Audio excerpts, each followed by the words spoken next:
प्रजापक्ष TV निर्भीड पत्रकारिता. जून महिना संपत आला असला तरी अद्याप समाधानकारक पाऊस झालेला नाही. त्यामुळे शेतकरी अजूनही आकाशाकडे डोळे लावून बसला आहे. पावसाच्या प्रतीक्षेत असतानाच अनेक शेतकऱ्यांनी खरीप हंगामाची संपूर्ण तयारी करून ठेवली आहे. शेतजमिनीची मशागत पूर्ण करण्यात आली असून खते, बियाणे आणि इतर आवश्यक साहित्याची व्यवस्था करण्यात आली आहे.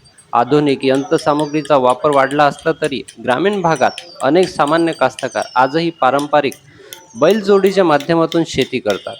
खरीप हंगामाच्या पार्श्वभूमीवर बैलजोडीची तयारी सुरू झाली असून बैलांच्या पायामध्ये पत्रा ठोकण्याचे काम सध्या सुरू आहे.